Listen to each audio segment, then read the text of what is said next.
Hello, everybody. Today, as part of our series of profiles of American history, we're going to be talking about James McDonald. So, James McDonald is also known as the first Indian lawyer, and he's the first American Indian who's professionally trained as a lawyer. He's a member of the Choctaw Nation. In the time of James McDonald's life, we have the Louisiana Purchase. And so, for those of you that are American history students, you remember that this was when the United States more than doubled in its legal territory. In McDonald's lifetime were the presidents Jefferson, Madison, Monroe, Adams, and Jackson.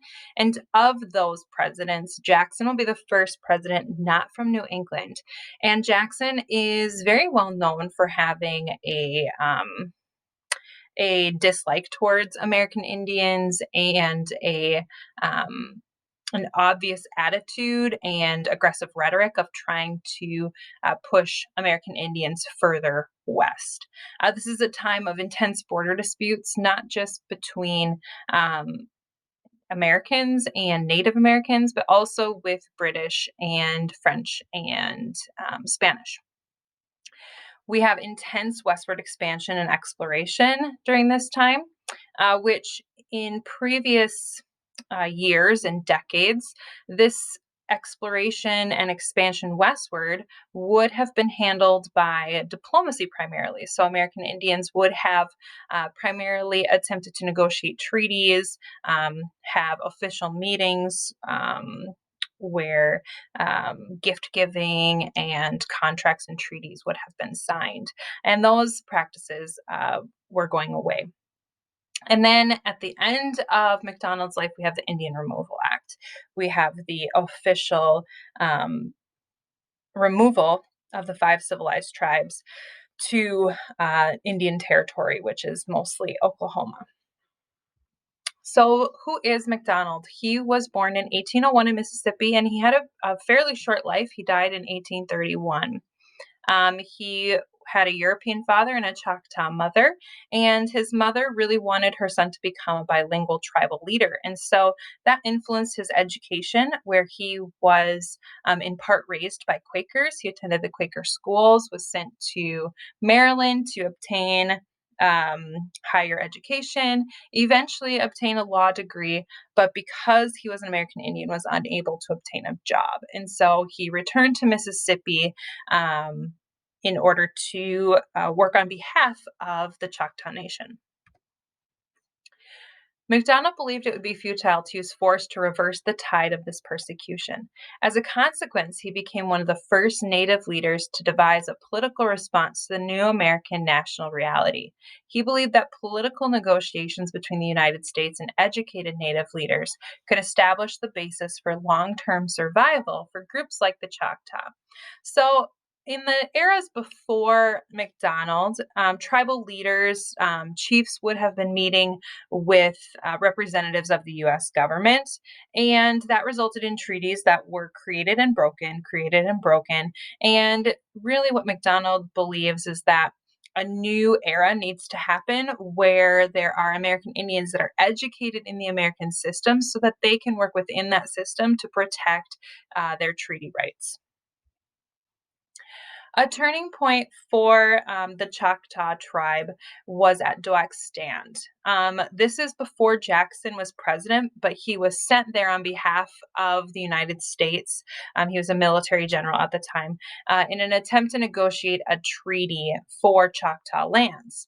And he represents a complete shift in the way that the US government tried to negotiate treaties. He was aggressive, and he used very sharp language and threats to force the Native leaders into accepting a treaty in which they were in a disagreement about.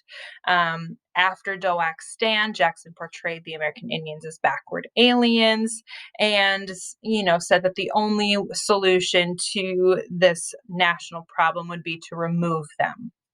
And so, what the various American Indian leaders realized at this time was that diplomacy was not going to work anymore, that there was not a level of mutual respect, if there ever was, but the respect for Native culture and traditional methods of negotiating treaties were just no longer going to work. And it was time to replace those diplomats with lawyers trained in the American education system.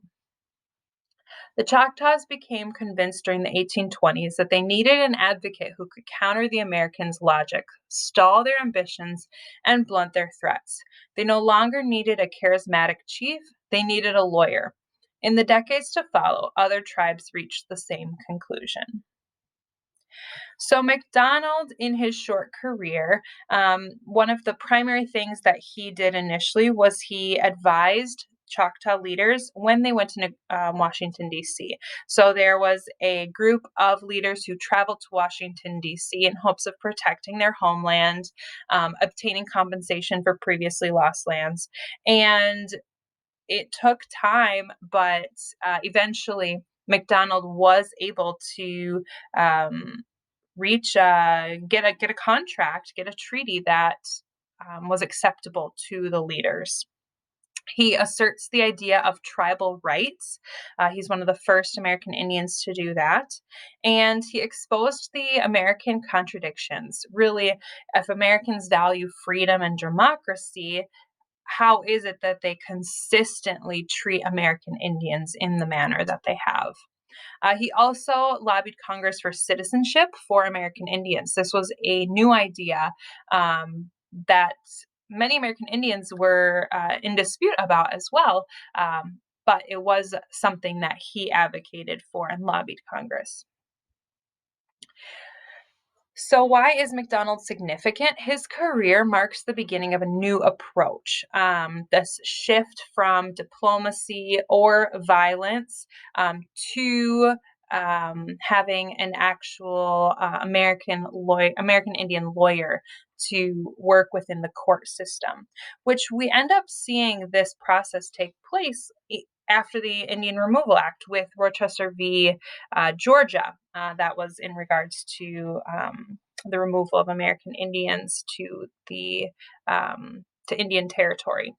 And so he's kind of the first to demonstrate this new way of defending American Indian sovereignty.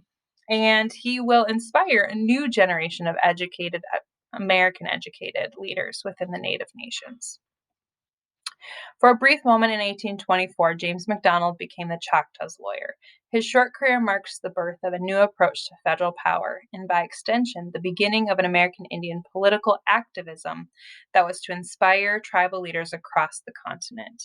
And so, this idea of having an American Indian attend law school and be able to use that knowledge on behalf of his tribe became more widespread in the subsequent decades. I hope you enjoyed learning a little bit more about the first Indian lawyer, James McDonald. Please like and subscribe.